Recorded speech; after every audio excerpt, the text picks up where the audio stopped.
Let me see your bios. Can I see your bios? Because it's on a separate sheet.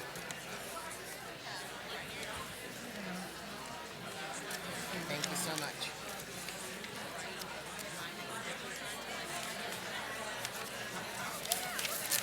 Okay, so you start there. I didn't realize you were going to use this, so I have them double-sided. I'm not going to be able to do all of this. And then you flip over. Okay? Yeah, okay. Okay. Thank you so much.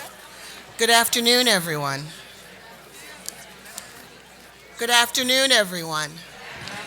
Thank you. It is unbelievable that we have a packed Askwith Hall for a Friday evening opportunity. Give yourselves a round of applause for being here.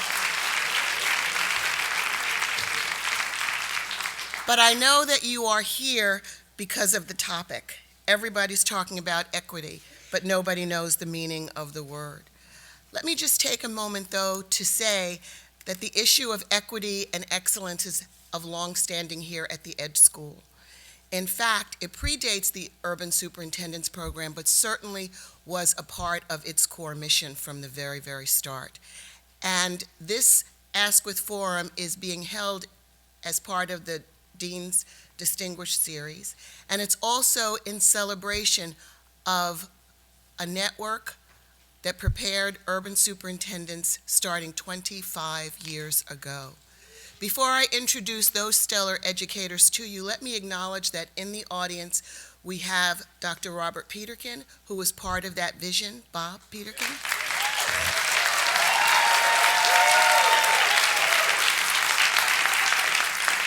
We have Professor, former Dean, Jerry Murphy, who was part of that envisioning.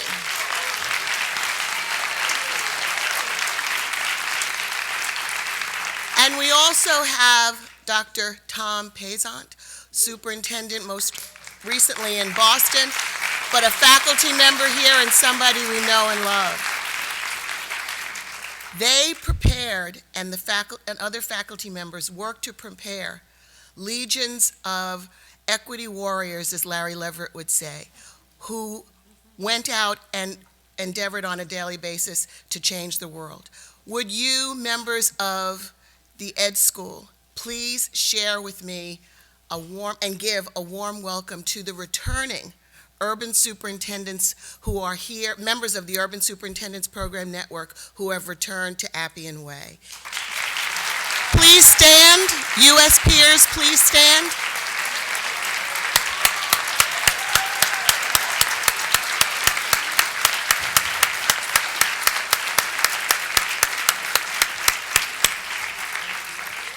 Bob will tell you more about all of them. I have the job. Bob, are you going to introduce, or do you want me to introduce the speakers? I am to introduce. Okay, wonderful. So then I can conclude with just this. 25 years ago, when this program started, we were talking about equity and excellence and what needed to happen in our nation's schools. We saw a horrendous video of an occurrence in South Carolina just the other day that lets us know that 25 years later, those issues are still confronting us. And it is difficult for us sometimes to continue to believe. But I leave you with these words from a poem by James Baldwin called Some Days. Some days worry, some days glad, some days more than make you mad. Some days more than shine when you see what's coming on down the line. Some days leave, some days grieve. Some days you almost don't believe. Some days believe you, some days don't. Some days believe you and you won't. Some days worry, some days mad, some days more than make you glad. Some days more than shine. Witnesses coming on down the line. Witnesses coming on down the line. The USP network is comprised of witnesses to the promise of America and the promise of American education. We welcome you back to campus, and we are grateful for your legacy. And now it is my pleasure to introduce to some and present to others the inimitable Dr. Professor Robert Peterkin.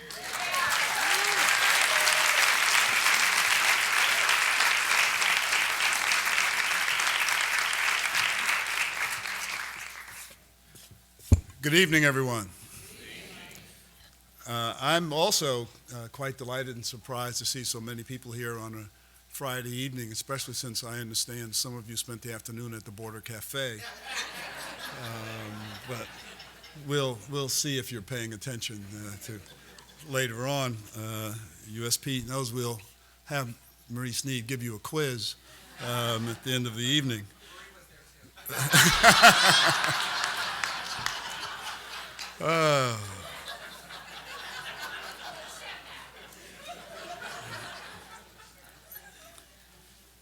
I never had any control over that program. It's just sort of on its own. As we were planning this forum and thinking about the legacy of the Urban Superintendents Program and celebrating its 25th year, I kept coming back to the term educational equity as the foundational concept of the work that we do, or at least we try to do. Work that is essential to the life chances of school-dependent students, those many of us have chosen to work with and for.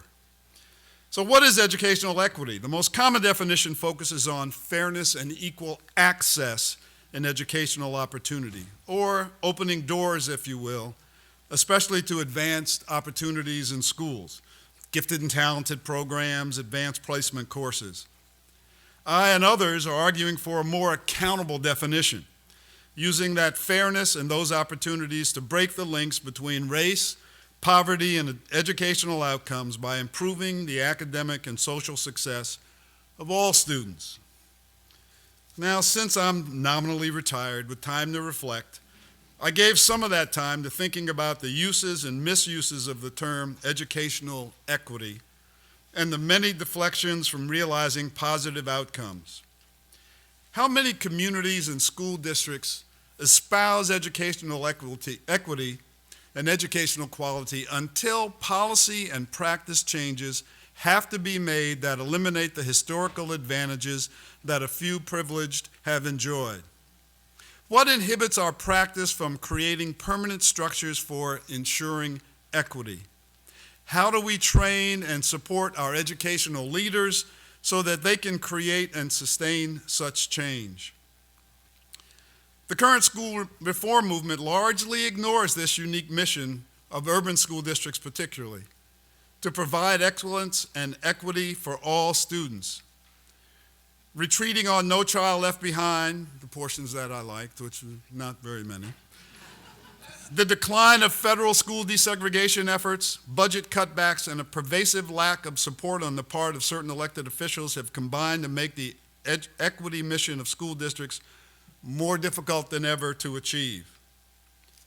So how are superintendents who are responsible for the education of all of their children to lead these districts in discharging the special responsibility they have in educating underserved students, those, as I said, who are school dependent for improvement in their life chances?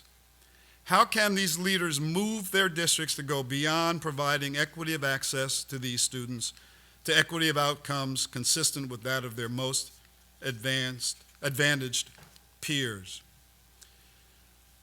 So from the Urban Superintendents Program, we have asked 3 urban superintendents charged with achieving this mission to share their unique perspectives on their work for educational equity. Jen Cheatham is in her 3rd year as superintendent of the Madison Metropolitan School District in Wisconsin. Prior to that, she served first as a regional superintendent and then as chief of instruction in the Chicago Public Schools. One colleague said of her that, "You'll never see her throw a punch, yet people will feel the impact of her work." I'm not so sure about not feeling the impact of Jen's punch. Jen graduated from HGSE in 2010. Joe Davis is in his 1st year as superintendent of the Ferguson-Florrisant, Missouri School District. Prior to that, he served for 3 years as superintendent of the Washington County, North Carolina schools. He also served as deputy chief of schools in Chicago Public Schools and in elementary, middle, and high school principalships in Wilson, North Carolina. Joe graduated from HGSE in 2008, relieving the headache he said he would get every time he walked down Appian Way when he was a student. Steve Zrike is the new receiver superintendent of the Holyoke Public Schools. Prior to this position, he served for 3 years as superintendent of the Wakefield, Massachusetts Public Schools. He also served as a regional superintendent in the Chicago Public Schools. He graduated in 2010, but his main accomplishment was holding on to his Patriot season tickets throughout his doctoral status. He received notice that he was a season ticket holder the day he was accepted to USP. Moderating this panel will be Charles Ogletree, my friend and colleague, and the Jesse Climenko Professor of Law at Harvard Law School, Director of the Charles Hamilton Houston Institute for Race and Justice. Among his many publications that speak to the issue that we're talking about tonight, he includes All Deliberate Speed, Reflections on the First Half Century of Brown versus Board of Education, and Brown at 50, The Unfinished Legacy. Charles and I were also fortunate to be founding members of the board of the Bell Foundation, a national nonprofit organization providing high-quality after-school and summer tutoring and mentoring for urban school youth. Before I turn this over to Charles, I should probably tell you about the title of the panel. I lifted this title from an old Mose Allison blues entitled Everybody's Crying Mercy. The lyrics seem apropos to me, to my reflections at the time, and you will be pleased to know that I'm not going to sing Everybody's Crying Mercy. I can't believe the things I'm seeing. I'm wondering about the things I've heard. Everybody's crying mercy when they don't know the meaning of the word. A bad enough situation that's sure enough getting worse. Everybody's crying justice just as long as it's business first. Toe to toe, touch and go, give a cheer, get your souvenir. People running around in circles don't know what they're headed for. Everybody's crying peace on earth just as soon as we win this war. Straight ahead, knock 'em dead, pack your kit, choose your hypocrite. Well, you don't have to go off Broadway to see something plain absurd. Everybody's crying mercy when they don't know the meaning of the word. Nobody knows the meaning of the word. Thank you. Charles?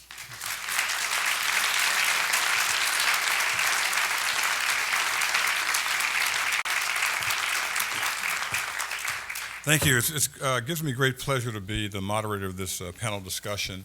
And I have to say that I've learned a lot here at the Ed School from students who took my classes at the law school.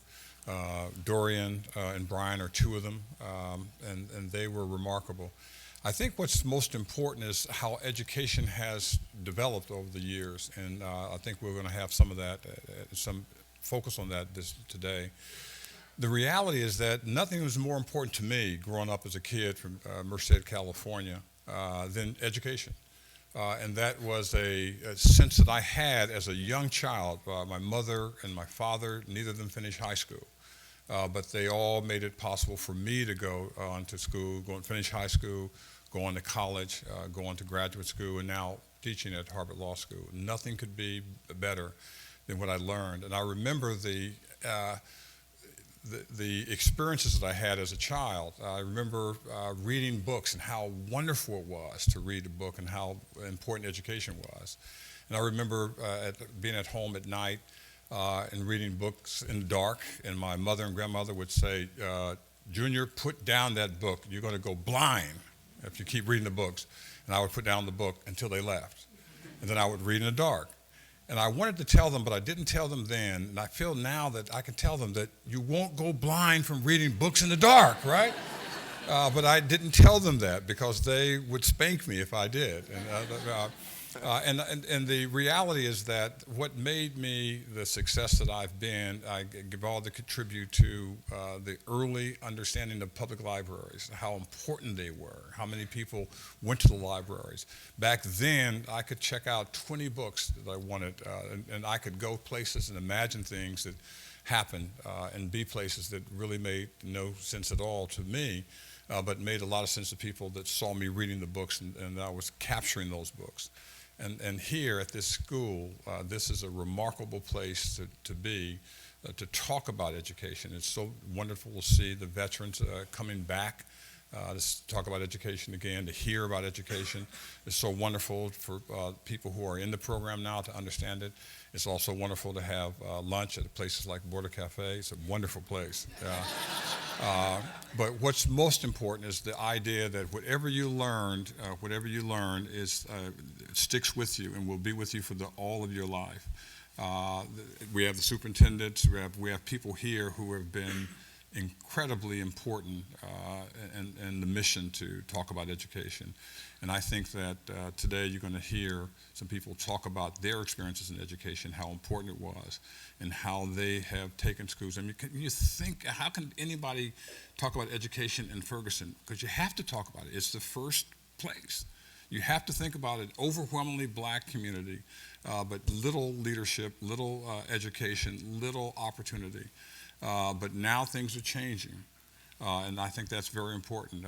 Going to Wisconsin, how important that is, and making people understand what it means to go to other places and make them understand what it means to be involved in education in one respect or another. So I'm a kid who learned a lot and still am learning, and I hope that my children and my grandchildren will have education as the forefront of their understanding. If they want to be successful, you have to be educated. And if you're going to be educated, then you can get a job, then you can have a family, you can do all the things that you want to do that would make an enormous amount of difference. And that, to me, is a big benefit. So Jean, Joe, and Steve are going to talk a little bit about what they have done and what they're doing. And we're going to have a Q&A period.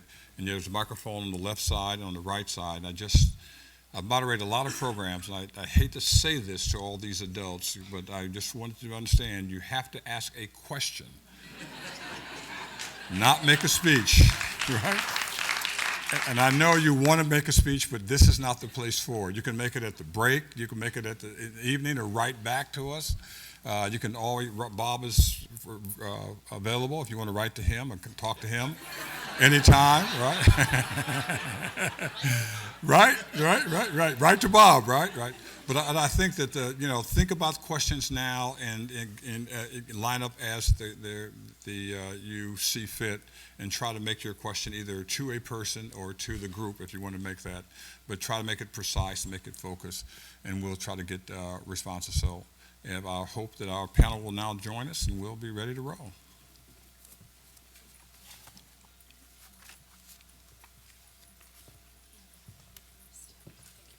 Okay, absolutely.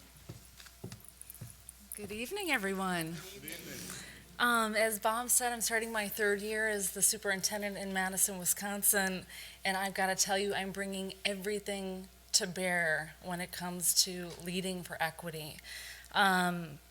This is because while Madison is consistently ranked one of the best places to live in the United States, one of the best places to raise a family, it has the largest racial disparities in the nation. Today, more than half of our 27,000 students are students of color, about 20% Hispanic, 20% African American. More than a quarter and nearing a third of our students are English language learners. There are close to 100 languages spoken in our district, primarily Spanish and Hmong. We have an incredibly diverse, growing, evolving, beautiful student population. I am on a mission, a personal mission, I know many of you are too, to prove that public schools can work for all children, and that we can address the gaps in opportunity that lead to disparities in student achievement. And I thought I'd share with you in my little short segment here what it means for me to lead for equity. I want to share with you some of the core values that are driving my day-to-day work. I want to talk about some of the strategies that I think are the most critical. I want to talk to you honestly about both the successes and challenges that I've faced along the way. And I want to talk to you a little bit about hope. So I'll start with core values. These are ones that I've embraced over time, but I think are especially critical to our success. The first is this idea of excellence with equity. Excellence means holding high expectations consistently for both the adults and the children in our school districts. It is about establishing a universal goal for all children that is inspiring, that we can all embrace together, that is relevant to all children. I know in our school district we spent some substantial time defining what our vision for our graduates really is, because it's more than about mastery of content. It's about cultural competence. It's about interpersonal skills. It was important for us to create that common vision together. Excellence with equity means providing both the children and the adults with the support that they need to meet and exceed that high bar. It is about asking ourselves, what is the targeted support that children or families or schools need because of the way they are situated in relationship with the high expectation that we've set for them. I think we are often not clear enough on the universal goal. And this is why when we try to provide targeted support, when we try to create an equitable strategy, people experience it as loss, as taking away something from one group and giving it to another. The second core value I want to talk to you about is sustained focus. I think it's important, critical for our equity work to take hold. It's critical that we stay focused on the day-to-day work of teaching and learning, and that we stay away from the laundry list of ever-evolving initiatives that stand in our way. I worked in Chicago, as Bob mentioned. I had 4 superintendents in 4 years. And the leadership churn, I hear the sigh in the audience, because I know you can relate to me. This churn, this leadership churn that leads to constant changes in our direction undermines our progress. And I don't want to at all make it seem as if what I'm saying is that we need to focus on just a few strategies. I actually don't think that's true. I think there needs to be a lot happening simultaneously, and it's intense. But it has to be sustained, and it has to be integrated, right? An integrated strategy. The third core value that I hold dear is this idea of schools at the center. I believe passionately that teachers, principals, families know children best. And the people in my seat, the people who work at central office, the policymakers are too far removed from what's happening in the classroom to make really strong, precise day-to-day decisions on behalf of children. We have to empower the people who work directly with children to have the flexibility, the creativity, to make the best possible decisions, to make calculated risks on behalf of children. So those are some of the core values that I think are critical if we're going to lead with equity. I also want to talk a little bit about strategy. Our strategy for achievement is, of course, designed at raising student achievement for all and narrowing and closing achievement gaps. Everything we do is about attacking disparities. And the strategy, one of my colleagues said this earlier today at the USP Forum, is not at all sexy. It starts with, in my mind, the first component is about institutionalizing the disciplined ways of working that are necessary to raise student achievement and narrow and close achievement gaps. It is about building the systems and structures and ways of working at the school level, so school level leaders can have a school improvement plan and strategy that is not only created but implemented well and adjusted along the way based on results. It's about institutionalizing those practices at the teacher team level so that we're making precise decisions on behalf of children. It's about institutionalizing those disciplined ways of working at the central office level with the senior leadership team and at the board level. At every level of the system, just attacking this idea of the disciplined way of working. It is incumbent upon us to make the best possible decisions, and by identifying where those places are, the decisions are made, and teaching people what it means to really understand the root cause and make the best possible decision. I can't say enough about that being the core of any district improvement strategy. Otherwise, you're building on a weak foundation. The second component that I think is critical for a district improvement strategy or a systems level improvement strategy is having a clear understanding of what good instruction actually is. I think I was actually at a seminar this summer where there was a discussion with a room full of educational leaders like ourselves, and we really struggled to talk about instruction together. We watched a video and we could not agree on whether or not it was good or bad. We couldn't even agree on that. I think that for me, defining what we mean by great instruction that is both culturally and linguistically responsible, and aligning everything that we do in terms of professional learning around that vision of excellent instruction is just absolutely critical to success. Before we did that important work and aligned all of our professional development to it in Madison, good teaching was defined from classroom to classroom, from teacher to teacher, from school to school, and therefore we could not guarantee access to an excellent instructional environment for every child. The third major strategy I think that's critical is rethinking the role of central office. I think central office exists to provide the best possible tools and resources for our schools, so they're not all inventing it from scratch, which happens far too often.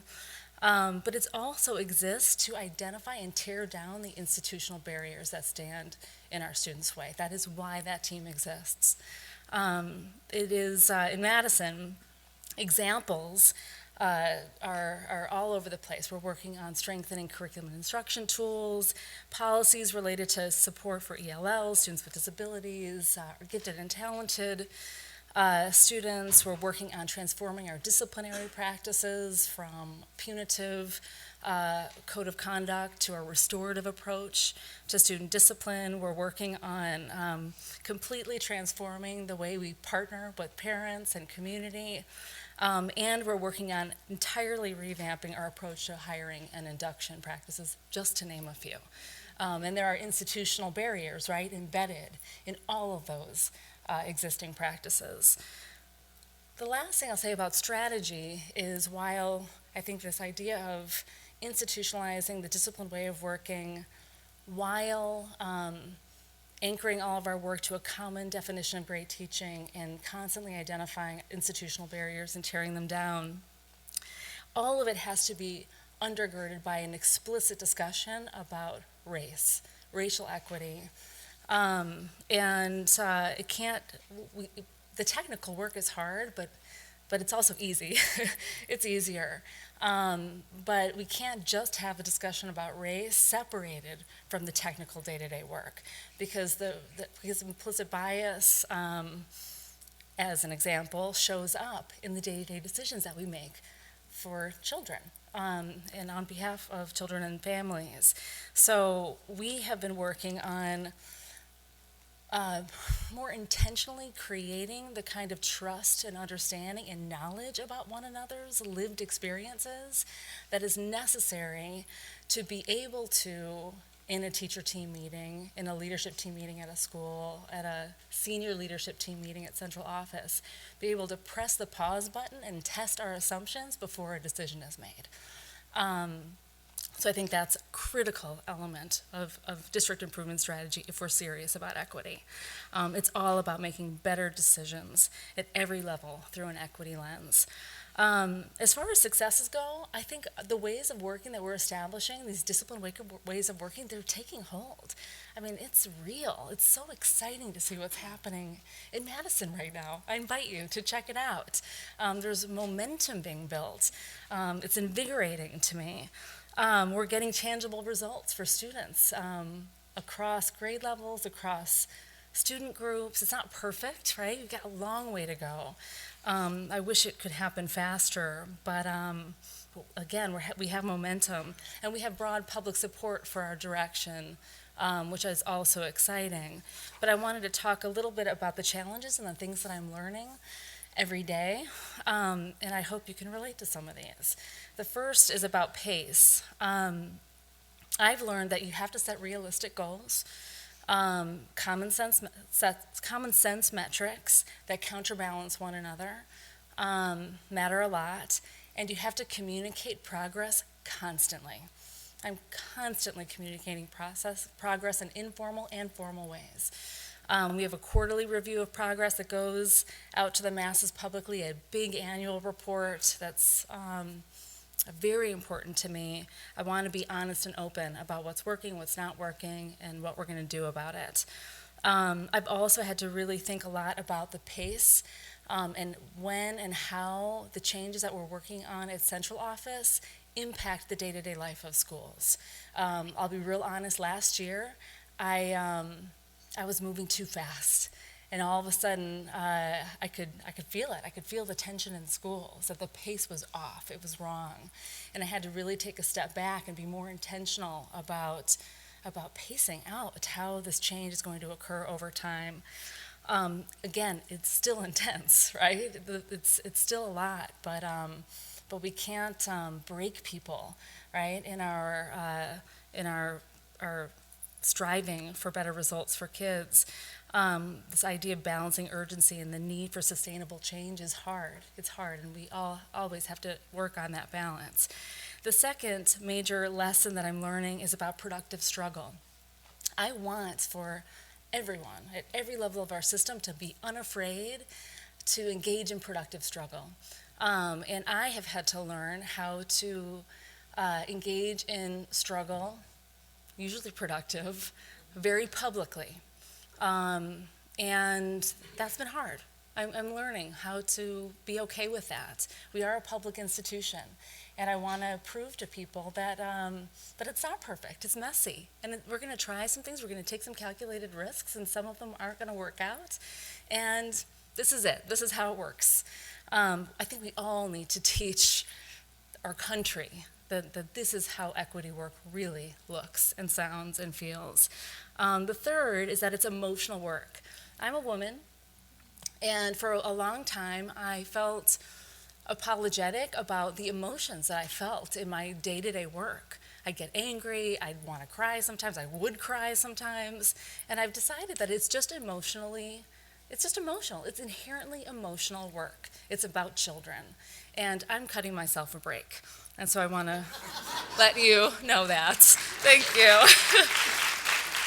I think it's emotional, especially emotional, when you actually start to listen to the community that you serve, when you listen with not just your eyes and your ears, but with your heart. Come on, you just can't help but feel emotional. The last thing I want to say is about my hope. In my last minute here. Last year, in March, we had a 19-year-old African-American former student of Madison get shot unarmed by a police officer. And that following Monday, I had over 1,000 students hit the streets of Madison in protest. Middle schoolers, high schoolers. It was quite the sight. And throughout that spring, students were having discussions, they were leading protests, they were in deep, despair and reflection about the state of our community.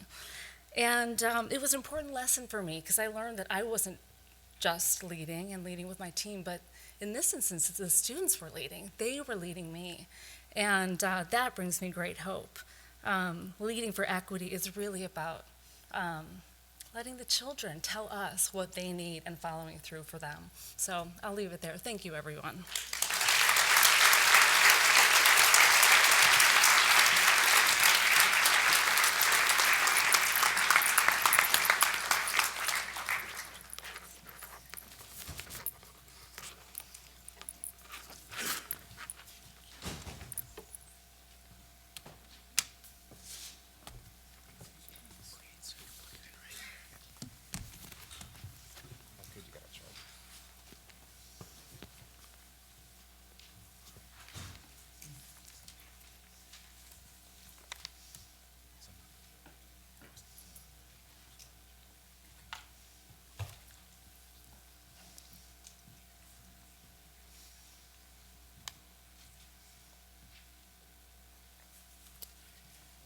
Awesome.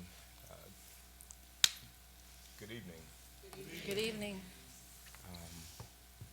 So I appreciate a lot of the comments that Jen made, and as I begin my comments, I want to say I'm a man, And some days I want to cry too.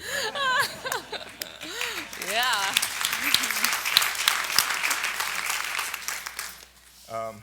So I chose to apply to Ferguson, Missouri, largely because of what happened there.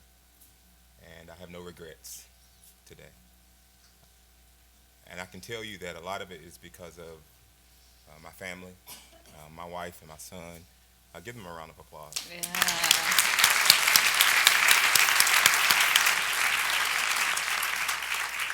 My wife is amazing because she doesn't know it all the time. I don't say it all the time either, I guess. I need to say it more. But I appreciate her for keeping me focused on the work we do every day.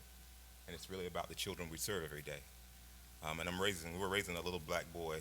And I do this because of the little black boys, for the little black girls who have been left behind, because I was almost left behind. But I also do it for the little white boys and the little white girls and little Hispanic boys and Hispanic girls and boys and girls of mixed races, creeds, and colors, because it really is about the human race and how we as a country come together and champion equity for all kids. And all really does mean all. I also want to acknowledge Cohort 10. Let's hear it for Cohort 10. We were the most amazing cohort there ever was. I have the stage.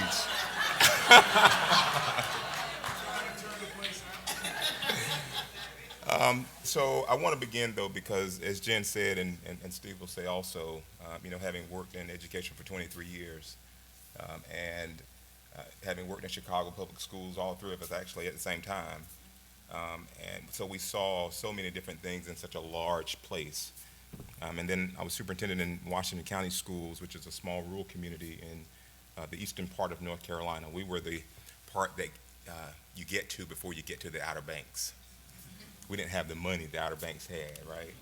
But we did some great work there too, and I appreciate the people that I worked with there because they helped me to see the value add in making sure all kids get a great education.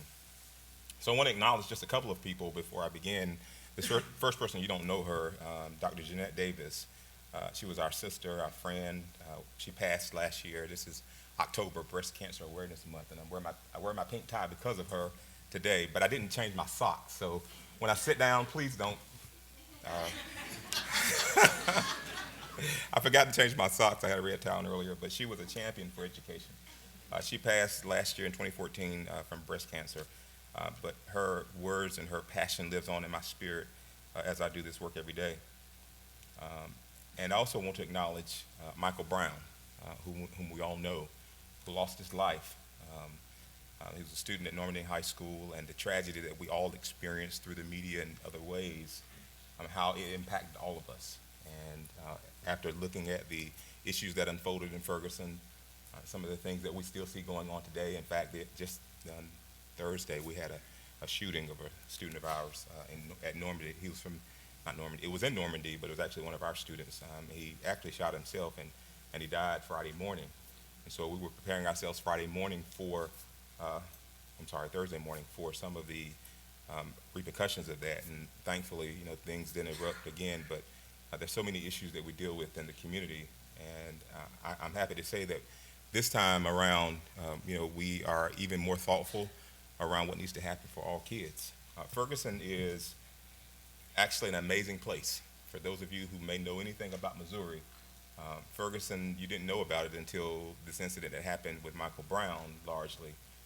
And since then, I can tell you that while I'm not from Ferguson, from North Carolina, I can tell you that living there and living in the community, we live in Ferguson. My son goes to our schools. I believe in public education.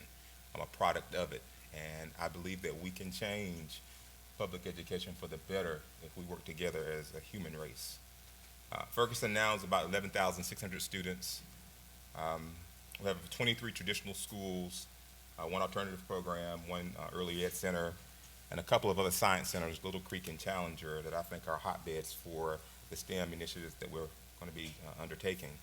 I started July 1 of this year. I got hired back in February, and in the process of getting hired, one of the things I asked my former board to do and my current board was to allow me to transition. That exit is as important as the entry. And now that I look back at it, I would have left a little bit earlier for lots of reasons. But they allowed me to transition in. So I had an opportunity to spend a month in Ferguson and Florrisant before I started in July. And that gave me a good chance to see some of the things going on in the community. And so when I got there, I identified some priorities because certainly equity is an issue all over, and race is deep-rooted in the equity issue, right? And so I identified just some priorities that I focused on since being there, and happy to say that we're moving in a good direction. Certainly a short time being there, not a lot of changes have happened yet. Some have. We've done some things immediately, and then some things we're going to be thoughtful about and wait and try to implement as time goes on. But I listened and am still listening and learning a lot from the community, learning a lot from the people who experienced Michael Brown and the incident that happened and just the community issues altogether, and even the anniversary. So I'm listening and learning, and really thankful to be able to hear the voices of our students, because often we leave their voice out, and we can't do that. We have to listen to their experiences and let them be a part of that conversation that we're having about equity and access. A couple things that I think are really important, and Jen knocked them out of the park. Student performance certainly is the issue of the day, and whether or not kids are getting educated. Quality leaders, building high-quality people, principals especially, who lead our schools, and teachers in those classes. Effective operations, and making sure that we're being prudent with our resources. Dr. Matt said it this morning about how important it is to engage families and engage in the community. And I spend a lot of time in the community. I'd rather spend time, having been a principal for a while, I'd rather spend time in the classrooms, creating the instruction that we need to see, and responding to that. But I have to spend a lot of time in the community because that's really important, and creating safe schools. But one of the most important things I think I can do and try to do now is to create a really great relationship between the board and myself. I think that's important for my community because, as I transitioned into Ferguson, the board had sort of a rocky relationship in the past, and I wanted to make sure that I had the support of my board in moving this work forward. And I don't want to ever be short-sighted in the fact that I can't do this alone. It takes the board and the community, because they are the ones who put the board there, to hold me accountable and to hold themselves accountable. And so the board created a strategic plan a couple years ago, and I've tried to couch all of my work within that, align it to my priorities, and how we monitor that progress going forward. And one of the things that I learned as I was transitioning in, and even before I applied for the job, was the accreditation status. Missouri has in their accountability model, you have to be accredited, much like I think Virginia is as well. And 70% of the points that you can actually get gives you the accreditation status. And that was, we are fully accredited, but we're teetering on that, and I don't want to stay there, right? So that was one of the issues of the rather priorities in the strategic plan: school climate, fiscal responsibility, talent management, infrastructure, and stakeholder engagement, our parents in our community. This past week, we got the actual MAP scores, the Missouri Assessment Program. We got the MAP scores back, and we were at 69.6% from last year. I wrote a letter to the Commissioner of Education asking for some reprieves in some of the areas and didn't get it. But we are still teetering. We won't lose our accreditation status. But I said to my team that this is not where I want to be next year, because we don't have the luxury of waiting, because our children are waiting on us, especially the children of color, because our district is 80% students of color, African Americans specifically. So it's a little bit more than 80%, 12% white.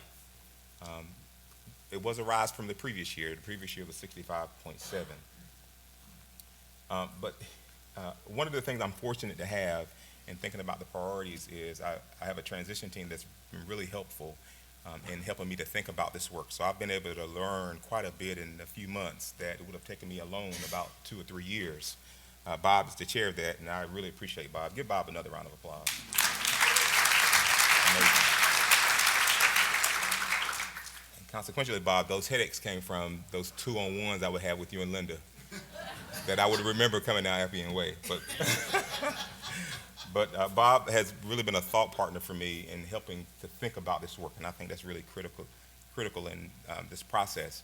Marie Sneed has been a part of that. Where's Marie? Marie is amazing. Both of them have been awesome. They've been to Ferguson several times, and I really appreciate them. I want to say it publicly to you. But just a couple of others who are on our team: Larry Leverett, Andres Alonso, Joey Wise, David Sundstrom. Also, Frances Elajide, who's a doctoral student here. She's been out and she's been really supportive, as well as Rachel Rogman, who teaches over at Purdue University. An honorable mention goes to Carl Cohn and Carol Johnson. So we had recently a board retreat, because I want to focus on that piece that will help us to move those priorities forward. And so we had a board retreat, and Bob and Larry really they facilitated the entire retreat, but did some great work at understanding some of the issues that the board, I shouldn't say issues, because this is being live streamed. I want to make sure I say it the right way, right? So just some of the concerns, right, that they have in the community. And so they did some interviews. We had a survey. A lot of work went into preparing for the retreat. There was a lot of tension. I've been there for a short time, but still a lot of tension going on, especially around the issues of race. And I acknowledge who I am. I always do. I am who I am. And so I often bring up and try to put in our face the data, because we have to make sure every child has a high-quality teacher and high-quality teaching on a daily basis.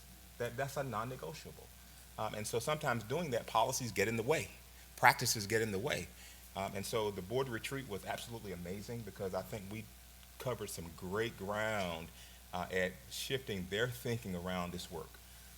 And I can tell you that as a result of the retreat, my board has been absolutely amazing.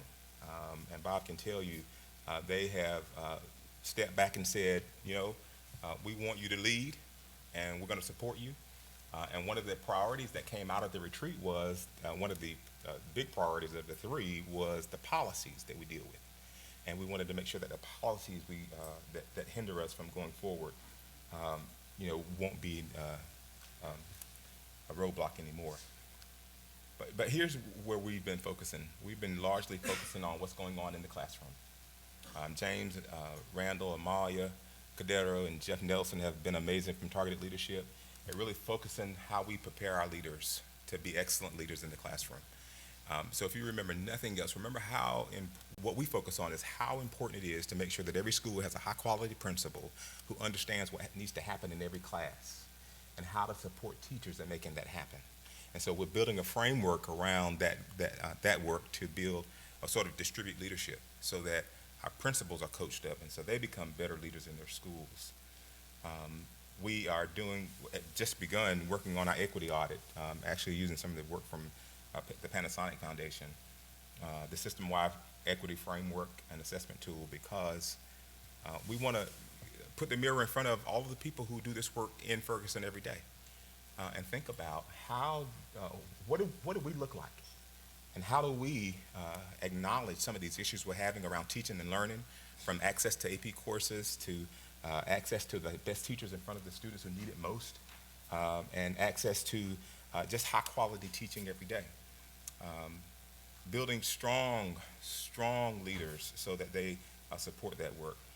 And I think the other thing in terms of making sure that equity is around our district is really thinking about where we put our resources. And so since I've been there, that's one of the things I've really been focusing on is where we spend our dollars. A budget is a statement of our values. And so where have we put our money? Well, it has largely been it's been equitable, not equity. Equal, I guess is a better way of saying it. It's been equally distributed. Everybody got 1,000, as opposed to students and schools getting what they need. And so we've been focusing on how we identify those schools that support most, and then how to put those resources in those places. I can tell you that nothing is more important than building a strong community. And I am excited to be in Ferguson and Florissant. I don't want to leave out Florissant because actually it's bigger than Ferguson. It's about 50,000 people in Florissant. But the entire community is beginning to come together. I've been working with all the mayors and the community on making sure that we provide high quality teaching for every student in every classroom every day. So thank you so much.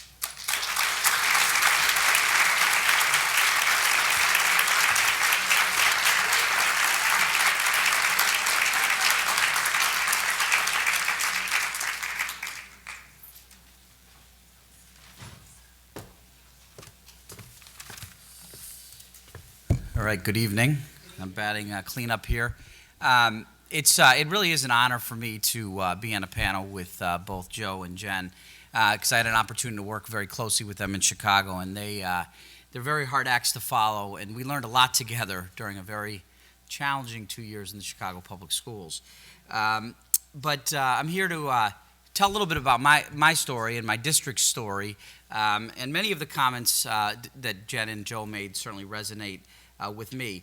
I think the first thing I just a little bit of context is, so I'm a receiver of schools, and it's not I was compared to the most unpopular receiver in Massachusetts since David Tyree caught the pass against the Patriots.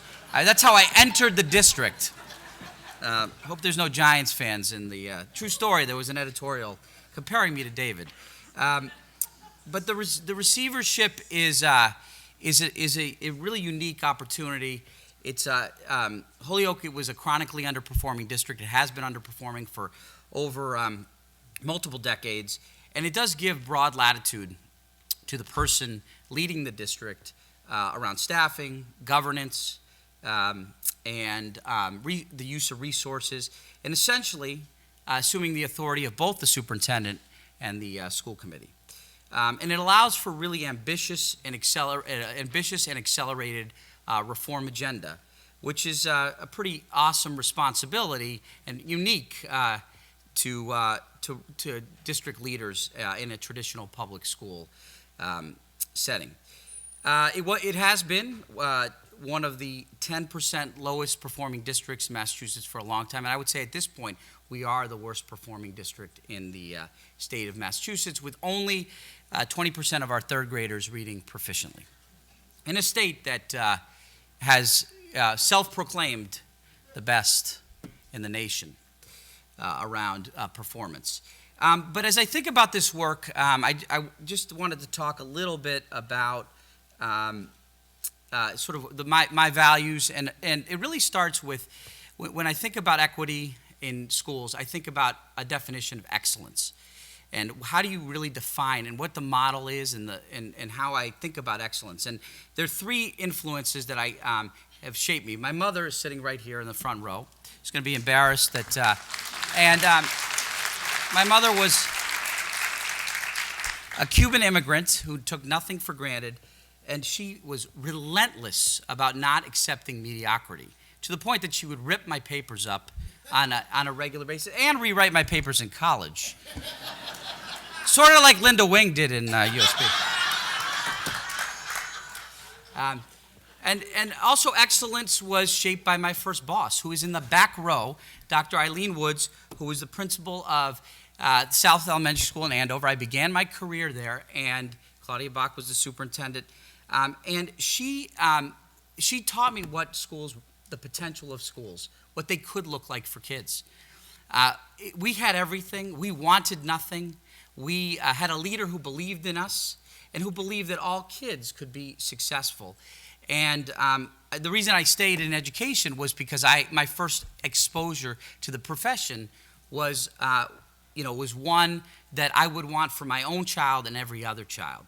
And the third is the Urban Superintendents Program. It's pretty awesome to be with all these leaders from across the district, but it really taught me a lot about the importance of how you lead for quality teaching and learning in every classroom for every kid, and what that actually meant at a systemic level. So you have to go into it with the models for what excellence look like and what it can be in schools. And then the values that you bring to the work. So I entered Holyoke with a couple just, I think, key core values. Some similar to what Jen raised is I felt like I had to enter with humility about the work. You come in with a lot of, I think, latitude, but you can't come in believing you can fire your way to excellence. Okay. Secondly, I really believe that it's that the school leadership with a strong team is what merely makes an impact in schools. And empowering, and as Jen talked about, those folks closest to the action, I think, can have the greatest impact on making sure that all kids get the kind of experience they deserve to have. And then I think finally, all really does need to mean all. And I know we say it's about all kids, I hear it all the time, but it's amazing people say it, but then what it looks like in schools is not all means all. We have created all kinds of schools, all kinds of pockets that send the message that it's not about all kids, that some children get the best, but others, we find convenient ways to cut them out of what excellence is about. So just a little bit of context about Holyoke. It's a fascinating place. Even though my wife's family originally was from Holyoke, I really had never been there. She told me stories about it. But it truly is a very unique city. It's a city of newcomers. It's the birthplace of volleyball and the paper city. It was the largest producer of paper in the world. And in the 1920s, there was a flood of Irish immigrants that came to Holyoke, much like other gateway cities in Massachusetts. It was one of the first industrially planned cities in the country, and at its height, the population reached 60,000, predominantly white immigrant population.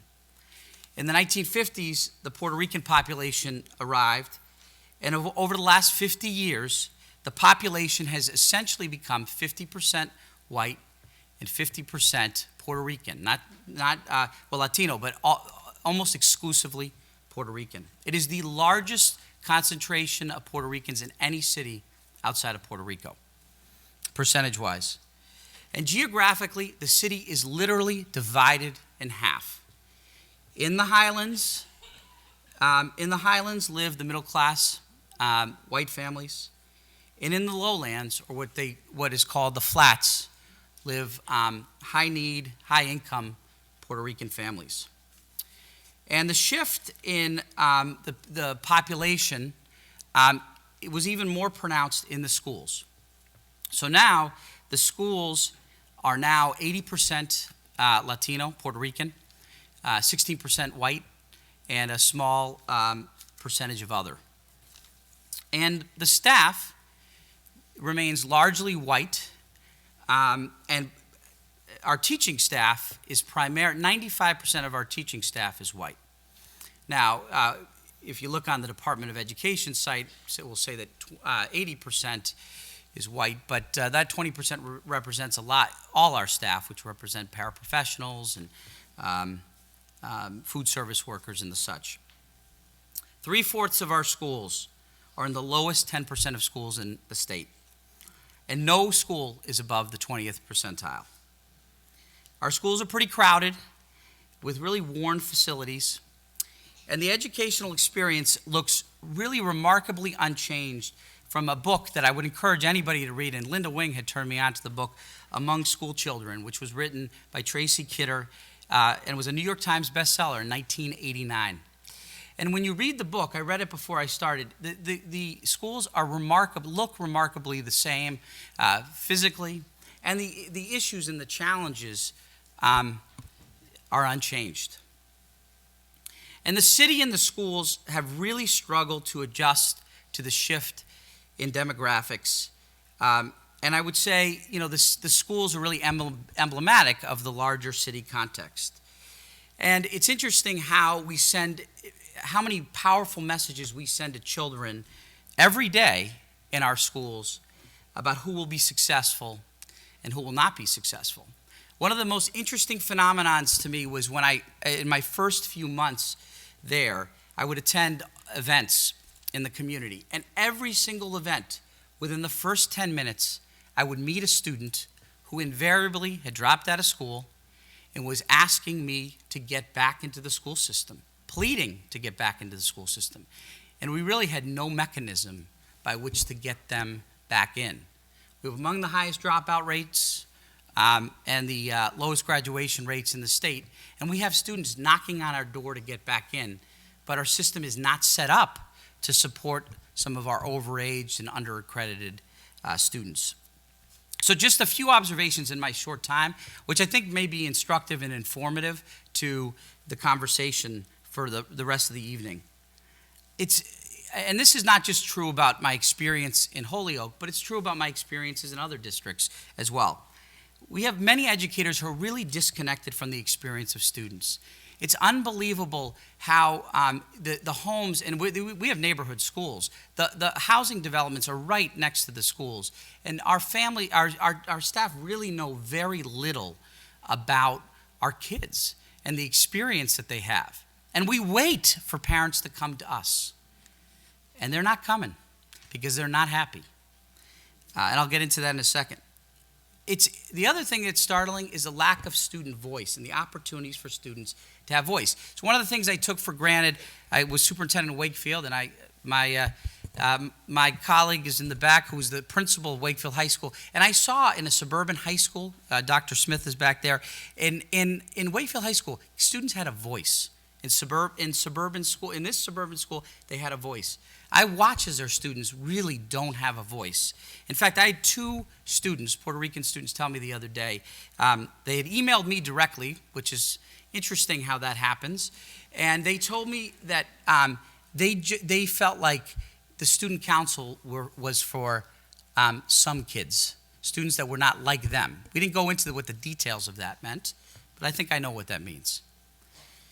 The power structure in the city and the elected officials is really supportive of the status quo, because the schools do work for some kids.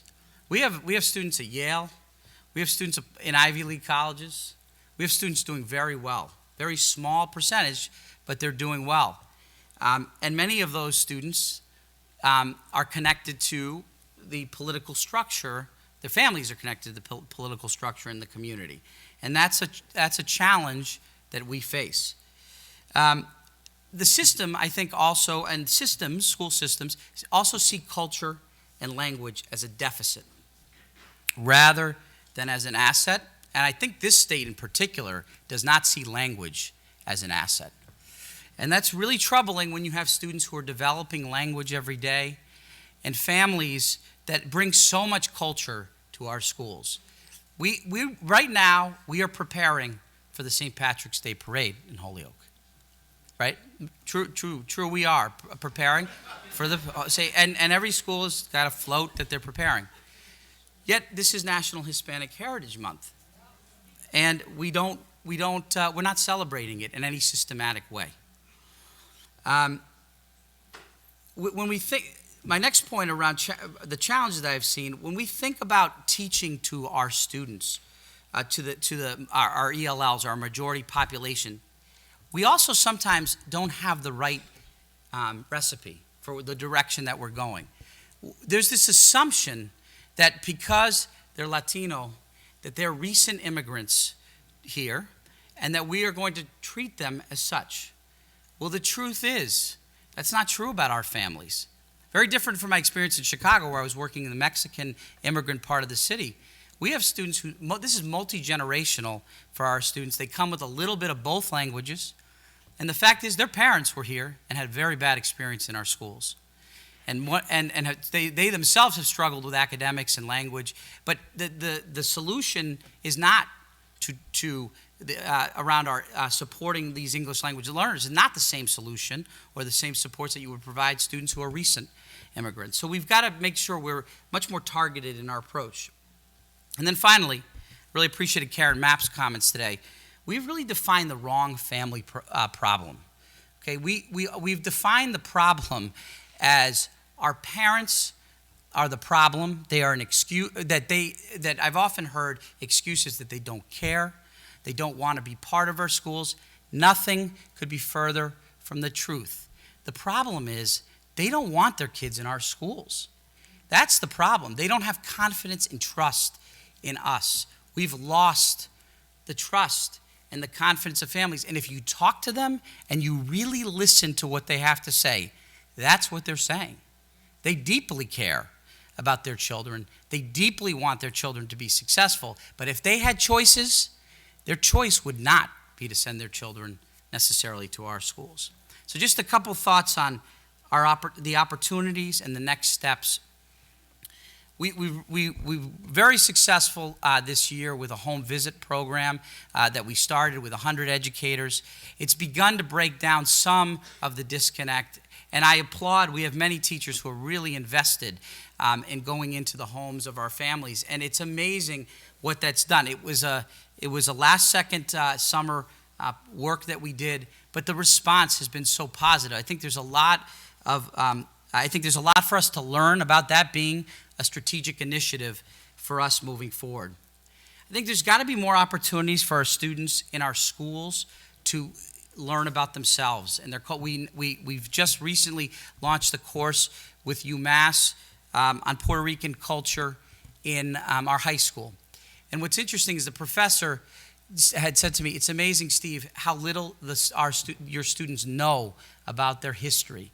And they are just dying and eating it up and excited about those opportunities to learn about their heritage. The recruitment is important. Jen talked a little bit about that. We have to be aggressive in how we recruit to our district, but I also think there's an opportunity to grow our own.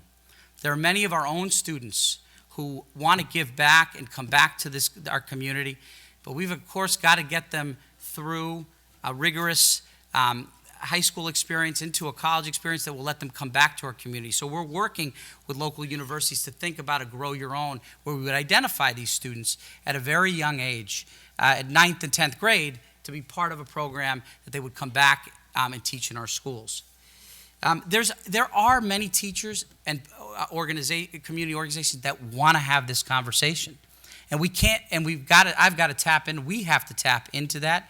The union leadership is interested and eager to begin this dialogue, and we've got to start somewhere. And we do have many of our staff and many of our organizations that maybe have been silent in the past, but we've got to create opportunities and mechanisms for the conversation to happen. And then finally, I think most importantly is people have asked, so what's your theory of change? What's your instructional strategy? The bottom line, it's very simple. It's all our students need to be engaged in cognitively demanding work. They need to be pushed. It's really sad to see, and this is true about a lot of urban districts that I've seen, is we don't trust our kids. We don't release them. We don't release ownership to them so that they can define their learning experience and give them opportunities to think. It amazes me how well-behaved kids are in opportunities, in learning experiences where the instruction is being pitched way below them, and at the end of a lesson, they really haven't done anything. And so, in closing, I just say, I think we're on the onset of a really important journey to ensure that all of our students truly are on a path for college and career. And people have asked me, so what is success going to look like at the end of this receivership? Like, what does that actually look like? And for me, it's going to look like when any parent in that community can look me in the eye and say, your schools are the first choice for my child. And I'm sending my children to your schools because I believe in you, I believe in the schools, and I trust that my children are going to get an excellent education. Thank you.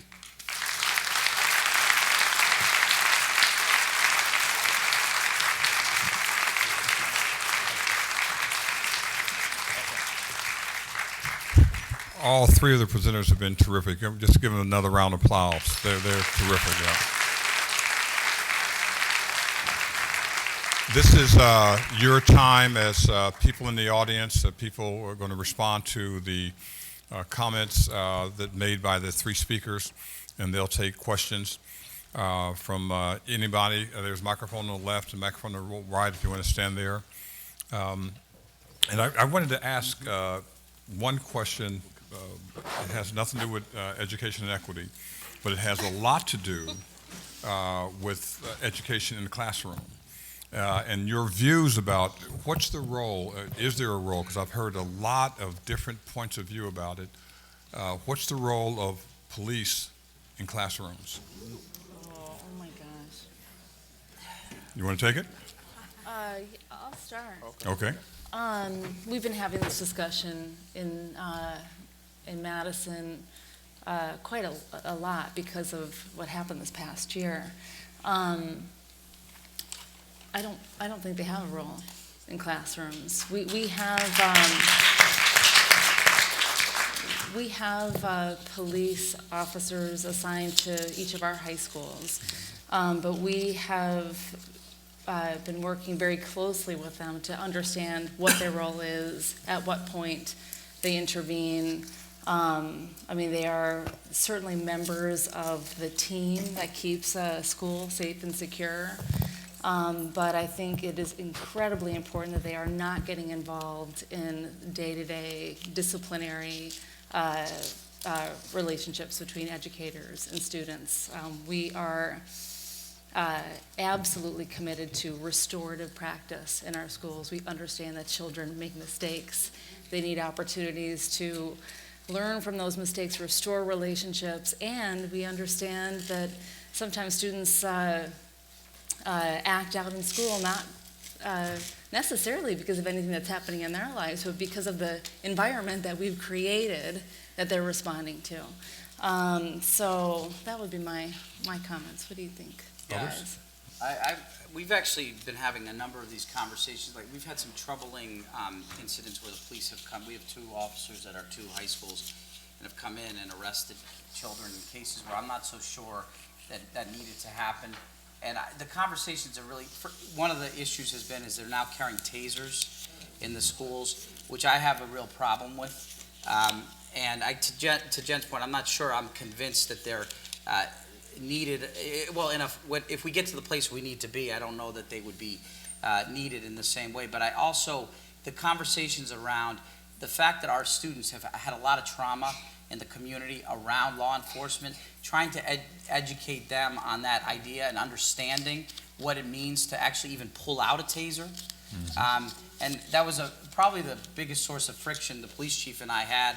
And I've got to figure out some other ways to have this conversation with the community. But for our kids to see other students arrested or force be used on any child, the lasting impact of that is significant. Yep. Mm-hmm. And so we're trying to also, I'm trying to get them to have some agreements around how we work together and actually formalize it in writing, because there hasn't been anything in terms of memorandum of agreement about when police come into schools and what happens when they do. I think being very clear about those rules of engagement, I think, is critical for us moving forward.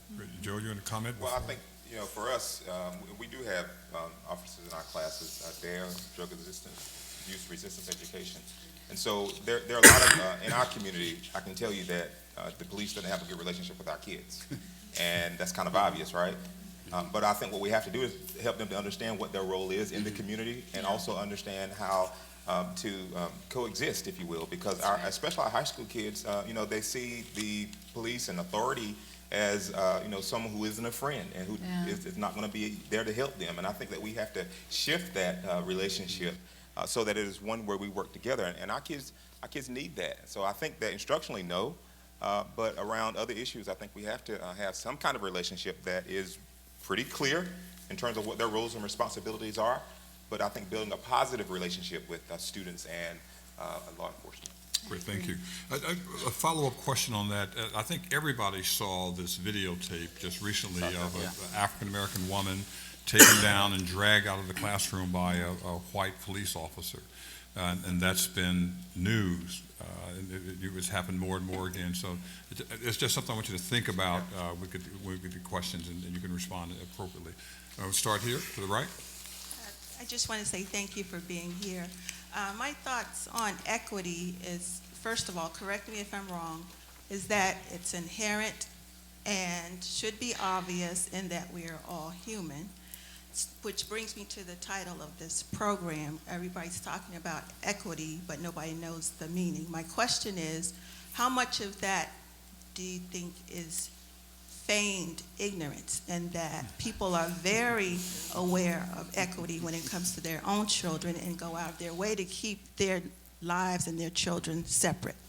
Great. Comments from the audience, the panel? Please.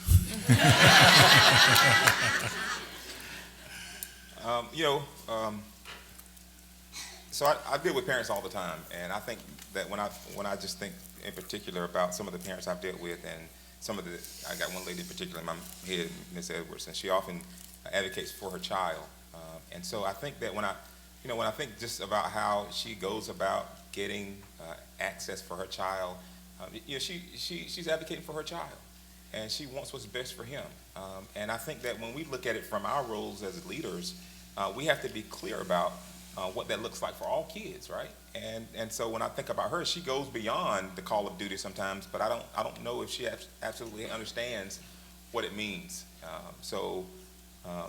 Yeah. Other comments? I don't think that people really do understand it. I think that, if we could talk more clearly about this idea of having a universal aspirational goal for all children, I think most parents, most families, most community members can get excited about that.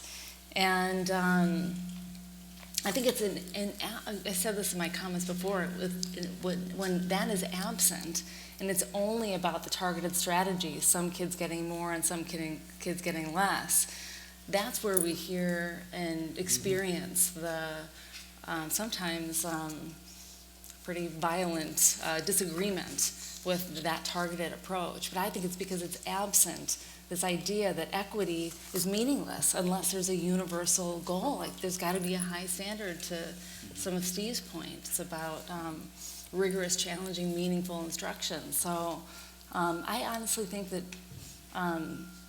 we haven't done a good enough job of helping people understand the concept. Steve?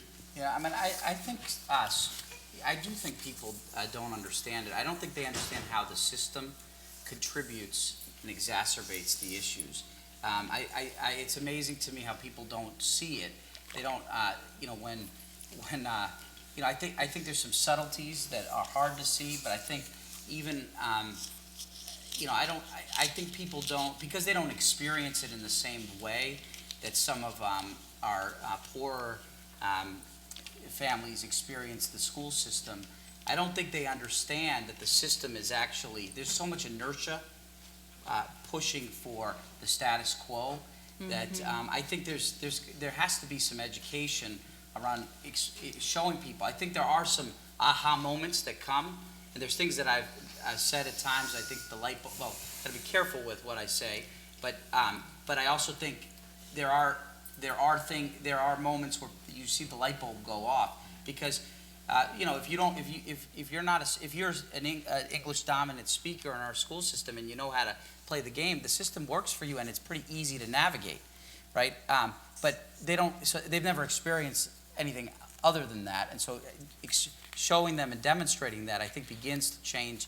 But I think to Jen's point, if you're very clear about what excellence means for everyone and you demonstrate that that's not exactly happening for all kids in the system. I think what's more predominant than lack of understanding of equity is just this universal deficit thinking and low expectations about children and families. I think it's a disease that we're challenged by. Great, thank you. Next question. Hi. Hi. So I think that there was a lot of great discussion about improving what's happening inside the classroom in terms of quality of instruction and curriculum and all of those sorts of things. But we obviously live in a tremendously inequitable society. And so partly, is it even possible to achieve educational equity just by changing what's happening inside the classroom? And since I don't think it is, how can schools play a role in addressing these broader equity issues? Response? I'll say a little bit about what we're doing, and then you guys chime in. I completely agree with the comment. This can't be just placed on the doorsteps of school districts, and it's not our problem. This is a reflection of structural, institutional inequities in our country that obviously are long-standing. But I do think that working in partnership with other entities, I mean, we can't work in isolation. One of the things that we've been working on is, I almost hate to say it because I don't want it to sound like I'm just into this new initiative, but we're working on a community school strategy, which is really about making sure that our high-needs communities are getting what they need beyond what the school can provide in terms of, variety of services and social network that may be non-existent, like directly addressing the social capital needs as well as the integrated services that families need to really be able to thrive. So for us, when I got to Ferguson-Florrisant, we had just passed a bond, and a $31 million bond, Prop I, and the government, we have 9 municipalities in our district, Bowling, Emerson, so many entities outside of the schools were involved in that entire process. And I think it's really important to include all of those parts of the community and with the school, because all the dollars will be used in our school. And so one of those initiatives that will come out of the bond will be a STEM school. And we're going to spend a significant amount of that money on shoring up STEM education in our district. But I think that the piece that's really important is, whenever anyone moves to a new community, one of the first questions they ask is, how are your schools? And so we have to really create the kinds of schools where businesses and families want to come to, and they have to be a part of that conversation. And so I've been engaging quite a few of those executives in different places, as well as the municipalities in our area, because it's going to take a community effort to make our schools better. And they have to see where they play a significant role. They are a part of that equation, but they have to, help us to shape what that STEM education will look like for our kids and what kind of students we build to work for them someday. So I think it absolutely goes beyond the doors of the school. But I think also, although our students are there, I don't think we can ever be too light in our dependence on listening to their voices, because they are the ones who will help shape what tomorrow looks like. They're the ones that we're preparing for it. And so creating those opportunities so they can work in these internships in different places, I think, are important as well. And Joe, can you say a word about STEM? There are people outside the Sure, audience who are going to listen to the tape and wonder what STEM stands for. So actually, I should have said STEAM, because the arts is a really important part of that as well, but science, technology, engineering, and mathematics. And then we put the arts inside of that. Yes. So that's what that is. Next question. Hi. My question is specifically targeted to elementary school. In a sense that I have, I'm in my 16th year as an educator. I was 10 years in Boston, 6 years in Cambridge. That often a lot of energy, time, and money seems to be put on middle schools and high schools, and elementary schools sometimes seem like they're sort of slipping under the radar. So my question has something to do with what Steve was talking about around high cognitive tasks as a base level mark for what needs to happen in order for kids to be successful. And the, I guess I would say, like, the confluence of curriculum, professional development, and teacher training. It seems that in order for there to be high cognitive tasks happening in every classroom for every kid, including and especially for kids with IEPs, second language learners, and just generally struggling kids, that they need a teacher in front of them who's capable of knowing what that is and how to put it in the shape of an activity or a task. And that in order to do that, it's not something that comes in a book, and it doesn't come in a box. So how do we get more emphasis on professional development for teachers to help them know what that is and learn what that is? Because as Steve was saying, you can't fire your way to excellence. What we need is teachers who know how to do what they need to do, and many teachers don't quite know how to do that. Yeah. So I just, in response to that, I mean, I'm not sure that we haven't spent time in elementary schools, but I think you raised some good points. I mean, we in Holyoke, we have to have a multi-pronged strategy. But one of the things I would say, first of all, I think you have to have universal pre-K, I mean, as an example. I mean, we don't have it right now. And that's when you have so many kids coming to school for the first time when they're 5 years old, I think that's very troubling in our community who have never attended any school. So that's part of our strategy. But I also think it also gets to some of the social emotional supports that need to exist in schools. What we're finding more and more is that students who are coming to us at a very young age come with a lot of trauma, and they come with a lot of they've come with a lot of experiences outside of school, coming into school, and we don't have ways and mechanisms to address that. It's hard to even engage in cognitively demanding tasks, and you want students to transition to school. There's the socialization of it. I think that's critical, that we've got to find better mechanisms using some partnerships outside of school, but how we link strategically the resources around providing them the mental health supports for our students right away, I think is a critical piece to being able to create the space to do that. The second thing I would say, though, is there is this just general discourse that I've had with early childhood teachers about how the Common Core doesn't apply, or it's developmentally inappropriate. And I just don't agree with that if done the right way.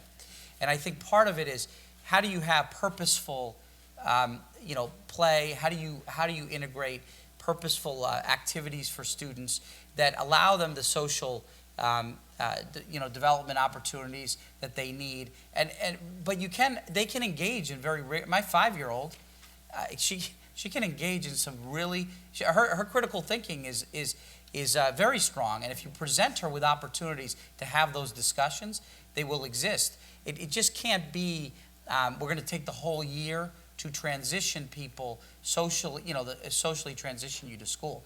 There is definite, and those conversations are sometimes difficult to have with some early childhood educators. Can I answer that Sure. real quick? I can't pass up a question on professional development and support for teachers. I think we have not supported teachers well, Right. period. And the kind of traditional professional development we've provided has not served them well. It just tends to overwhelm them with too many ideas that they can't apply and are irrelevant to what they do daily in the classroom.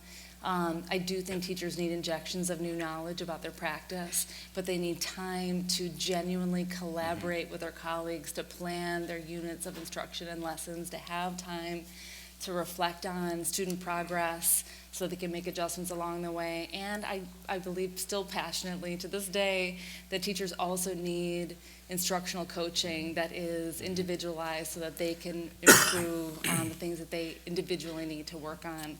And it's those things in combination that create the kind of robust, supportive, professional environment that teachers need to thrive. So I think there's a lot of change that needs to happen there. I got to add something too, when I specifically think about the professional development that teachers get, I don't think we do adult learning well. I think that we spend so much time thinking about the student learning, and we should, but how do adults learn, and how do we prepare them to teach students so that they learn as well? And I think that's really important. And consequently, we're spending a lot of time and money on focusing on our younger students, parents as teachers, even before they get to school, and then our pre-K and our elementary schools as well. But I think we have to make sure we're clear about what adult learning looks like and how to guide that. And I think principals should be a big part of that. They need to be learners. They need to learn and be constant learners as they lead others who are learning as well. So. But I do want to say thank you to our Ed.D students. I just wanted to put that in because I know for me, they helped me quite a bit in my entry into Ferguson, and I know that they're in the audience, and I wanted to just acknowledge them. If you're here, Ed.D students, wave your hand. Yes, please give them a round of applause. Yes. Yeah, I would echo. They were actually out in Holyoke, I believe, last week, and I see a lot of familiar faces, and they've been great thought. They have been and will continue to be really good thought partners as we embark on this important work. So thank you. Absolutely. Okay. Left side, question? Hi, my name is Raj. I'm a first-year student at the law school, and I'm thankful that you all are here. One of the things that I did not hear mentioned much was the college access piece, and I'm wondering what each of your districts are doing, both for those low-income, high-achieving kids that might be under-matching in terms of where they're going, and also the low-income, perhaps not so high-achieving students who are either dropping out or ending up at a community college when perhaps they could go to a four-year institution. Yeah, so one of the things that, this is something really I'm passionate about, having been a high school math teacher, that first we have to identify students and be clear about what it looks like to prepare them to get ready for college. And I am first generation college, and I didn't have the guidance from my counselors that I think I should have had to help me get to that next place. I first heard, this is a story I always tell, and because it's just changed me forever. I didn't know about National Honor Society in high school back in the 80s until the day they had inductions, and my friends were being inducted. And so it was at that moment that I had a big tear in my eye that I couldn't let my fellows see me let out, because I was angry because no one told me about it. And so that's perpetuated all the time. And what we have to do is make sure that that doesn't happen again, right? We have to make sure that we identify students, not just the ones who have the high GPAs, but the ones who have potential. Look at the data, see where the kids are. We have kids who get in high school and they don't perform well, but if you look back at some of their elementary scores, these kids knocked it out of the park. What happened? Why do they not get access to some of these courses now? And then have structures in place so that adults identify students. We have to hold grown people accountable for this work, because I tell you, I didn't get some of the things I didn't get because of grown people, and we can't keep doing it. I'm telling you. And I wanted to say a little more, but I'm passionate about it because oftentimes the kids who don't get it are kids of color. And it's not that they can't, it's just you didn't tell me. If you had told me, I would have done it. Don't give me anything, don't take anything away. And I think we have to make sure that every child gets that. So you can tell I'm passionate about that part. Next questions? Hi, I'm Swati from the master's program at HGSE. I'm just going to hold this and fix this later. Yeah. Something that you said about how understanding of equity is tied to the technical really resonated with me. And I think often when people are taking day-to-day decisions, that's very telling of the understanding of equity. So I was wondering, in an imaginative world where we don't have input constraints or political constraints, what are the kind of things that you would want to do to promote the understanding of equity?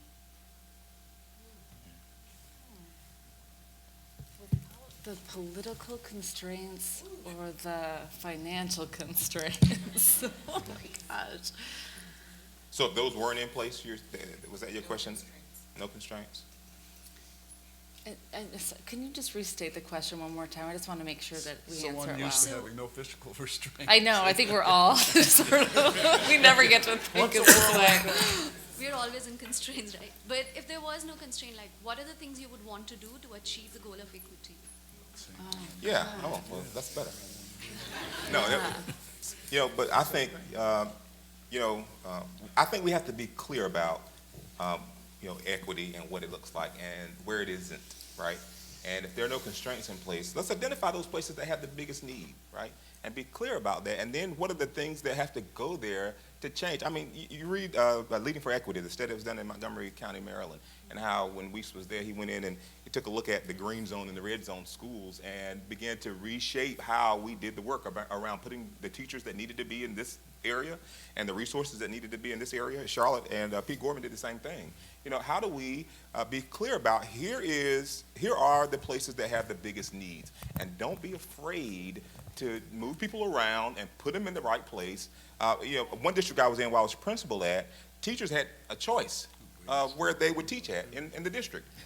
Well, what about the kids? Because most of the time, the kids who don't get the great teachers are the ones in schools that look like the schools I went to, right? And so they didn't get the high quality. There's nothing more powerful than having a high quality teacher in a class of students, especially kids who are far behind. So making sure that we, put those resources in those places, and we're removing some of the barriers with the policies, the politics, right? That was one of the things that came out of our retreat was the board identified it. that here are some of the barriers, the policies that hinder us from getting the right people in front of students, the right resources in front of students, the right supports in front of students so that they grow. Yeah. Yeah, I mean, I think there's a lot that we aren't doing that we could do despite the constraints that may exist. So let's start there. But yeah, I think that I agree. I mean, I would not only want to, if there were no constraints, being able to have the flexibility to put the right teachers in front of the right kids, to be able to adjust class sizes in the way that I would want to, right? Just to be creative, to have the facilities that are capable of meeting the needs of our schools. I mean, we could go on and on. Yeah, I think a lot about how do we individualize the experience for every child. Yeah. And so how do we use, if we had unlimited resources and without constraints, to be able to meet students where they are. I mean, we're trying to fit all kids into the same, in the one or two pathways we may have within our system, but the idea of multiple experiences for students that really meet them where they are, and some kids need a really small class size, or they want to have a early college experience or workforce development experience. I mean, having unlimited resources to do that would be significant, and making sure that we're tailoring our program to what our kids, what our individual students really need. We have about 10 minutes left of the dialogue before Dr. Peterkin is going to come up and give a closing remarks. So I'm hoping that everybody's question will get in. I'm going to try to get the left side and the right side. Both of you ask your questions, and then somebody on the panel will take them. Left first, and then a question from the right side. Okay, great. Yeah, actually, my question's almost the exact opposite of the last one, which is, we don't live in a perfect world where we can have everything we want.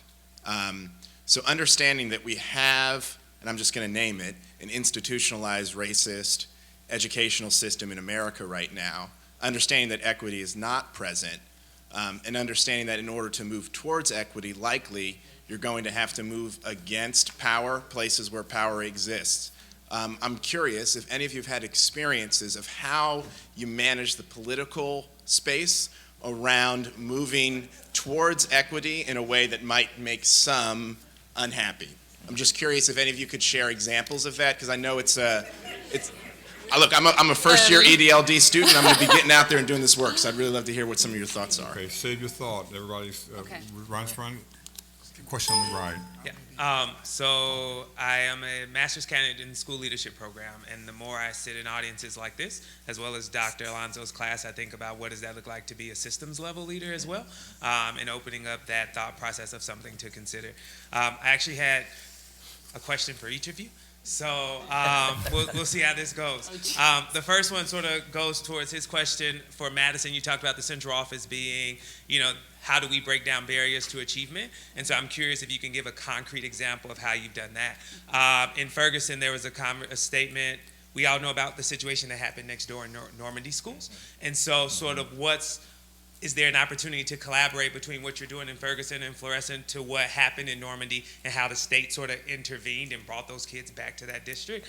And then you also made a comment about equitable resources. And so in thinking about Holyoke, Dr. Zrike, in terms of instead of giving money out to like all schools, everyone gets $1,000 a kid, is there an opportunity in Holyoke to sort of say, well, you know what, tech needs a little bit more support than this high school, and so they're going to get a little bit more per child. And so I don't know how you determine to answer those three, but that was sort of what my thinking was. Okay, anybody want to answer the first question?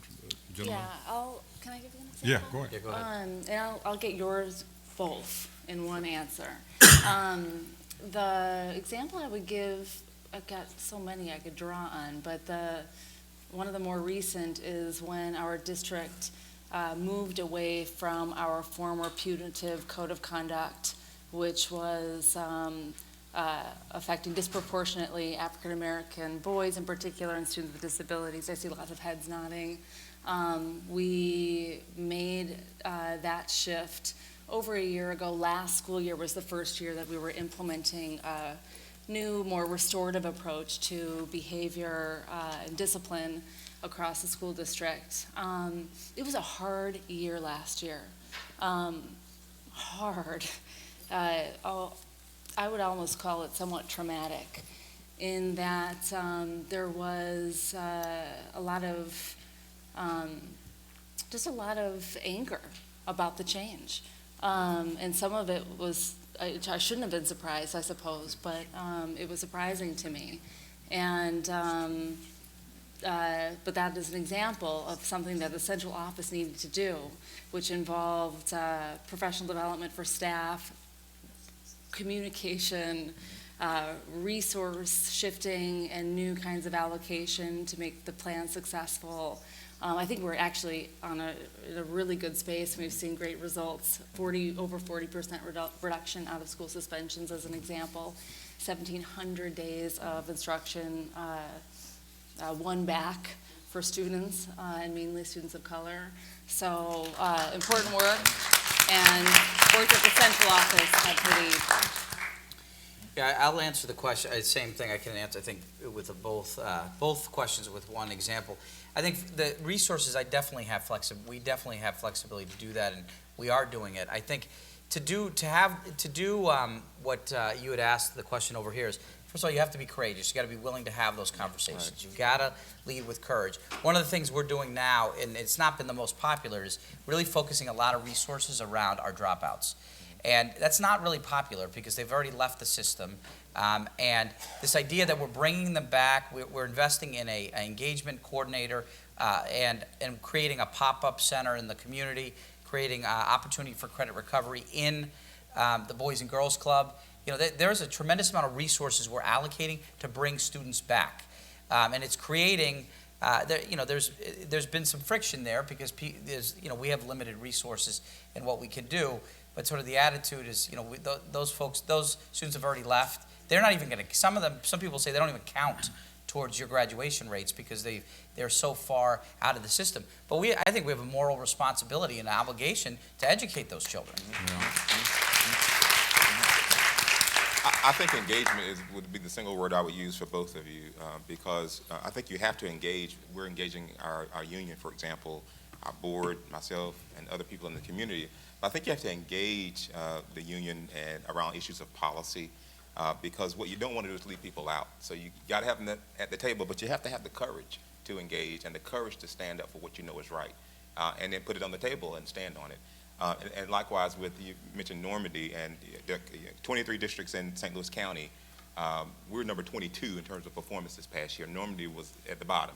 They're unaccredited, and certainly if you listen to the podcast about what happened with Normandy when they were changed to a collaborative, so Dr. Pearson, who's superintendent there, and I've had several conversations around collaborating because it really is about system level leaders and how you push that down to the school level leaders so that it gets to children. Great. Now there was somebody standing up on the left-hand side and they left, so there's one question left, and Emeritus Professor Dr. Peterkin has admitted that he's only going to take 5 minutes in his closing remarks as opposed to 10, right? Yep. Okay, good. Last question. All right, thank you. My name is Placido. I am a master's student here at HGSE. My question is about discussions of race. Specifically, how do you have a discussion about race with your faculty in a way that goes beyond simply having the faculty already prepared to have the discussion engaged while others who are not prepared check out? In other words, like, how do you convince staff members who believe they have a colorblind mindset or who think that race just doesn't matter? How do you convince them that a discussion of race is meaningful and relevant to their instruction? I think you have somebody who's trained to have that conversation so that you're thoughtful around it. I can tell you about how I feel about it. I can tell you about some of the things I've read on critical race theory and some other pieces I read, but I think it's important to have people who know how to engage in that conversation. I don't think you can just have a public conversation about race and everybody just come to the mic and you go at it. I think you have to be really thoughtful because it has to be safe. But I think one of the most important things is heightening the awareness of people's culture, understanding who different people are. And I think in a school, especially when I was a principal, high school principal in particular, and my staff was largely white, the population was large, the student population was largely white too, but we had a critical mass of African American students who underperformed. And so you have to put some of those issues on the table and be upfront with it. So it really depends, right? Like I would have a conversation with them at some points, a limited one, but I think having, someone mentioned earlier around implicit bias, and sometimes those biases, I think Jen mentioned that, how it comes in sometimes in our decision making. So I think you have to have a conversation, but having a thoughtful one around race and engaging people to a point where they get past these barriers that are in their minds about, I don't see color, because you do see it. I see it. What do you do about it? Yeah, I would just, I agree with Joe. I mean, it has to be done thoughtful. I've tried to do it many times and failed because it wasn't done thoughtfully and strategically.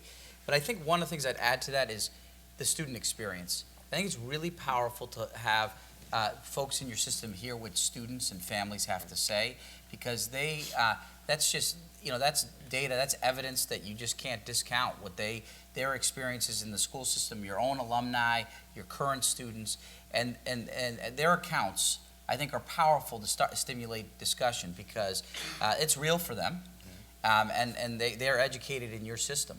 And so I think they're listening to their voice and what they have to say, I think, goes a long way in beginning to have that dialogue.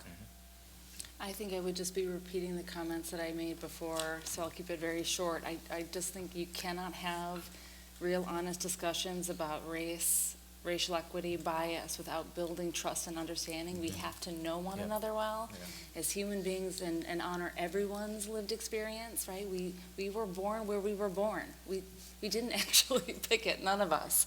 And we have to, strengthen those bonds so we build up the muscle to be able to have the more difficult discussions, especially when it's relevant to real decision-making in real time. And let me just say a word about how the law schools handle this, because where I work, it's been a big issue for students and for faculty. And one of the students came up, an African-American woman, talk about she was a victim of microaggressions. We had a whole session on that. And many of the white faculty members said, I'm not a racist. I don't see color. You do see color. Right? And we had that discussion, and you have to continue it. And I'm glad the question was raised, because I think that the reality is that's a big point that we need all to understand and move forward on. Superintendent Bob Peterkin is going to come up and I'm not a superintendent. Professor. How about Emeritus Professor? Right. There's superintendents here who honor you. Right. Please welcome and thank our panel for the job they've done today.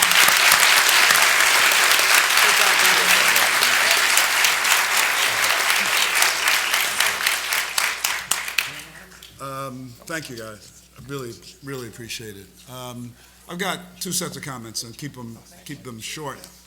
And one set's about leadership, and the other set's about equity. If you don't stand for something, you'll sit still for anything. The reason that I don't have to take 15 minutes to close is that they told you, and I don't have to translate for them, because they have deep practice. We talk about what goals we set for young people. We talk about the rigor and the high quality of the instruction they should have and the experiences they should have. That's what becoming a leader is all about. And coming here, Harvard Graduate School of Education develops leaders. So if you're going to be a leader, your practice has to be at the level that you heard tonight, so that the impact will be felt for children. And if it's not at that depth, then you're not a leader, and you shouldn't be working with children.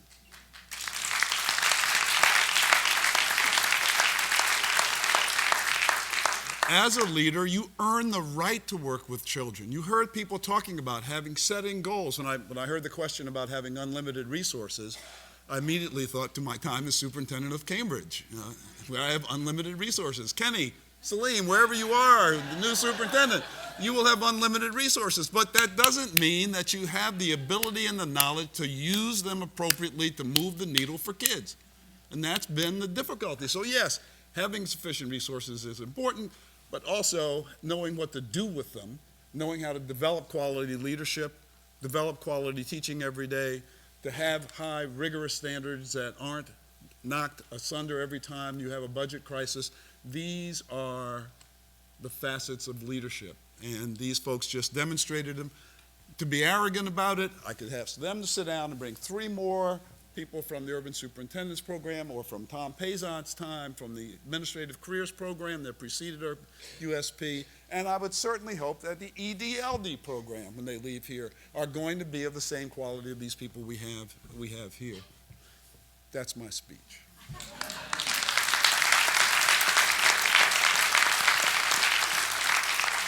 My other speech about equity came from, once again, from that conversation. My goals for children wouldn't change whether I had $1 or $1 million.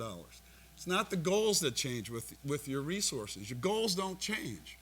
If you really firmly believe in educational excellence and equity, the goal remains the same and it remains high.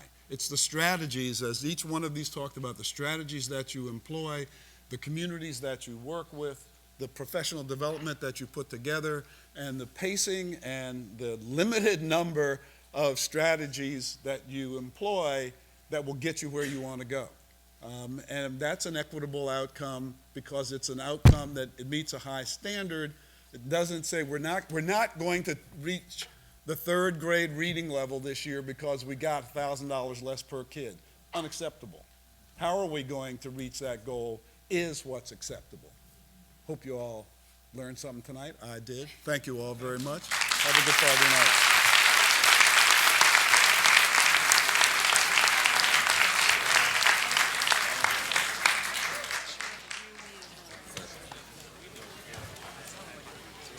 Excuse me, so I wanted to just close by asking you all to join me in thanking not just the panel, not just Dr. Peterkin, but also Professor Ogletree for the stellar job that he did. And the three superintendents, Dr. Peterkin and perhaps Professor Ogletree, will be here for just a few minutes. For members of the urban superintendents community, we're having a reception upstairs in the Elliott Lyman room. So thank you all so very, very much for coming, and happy Halloween. Stay safe.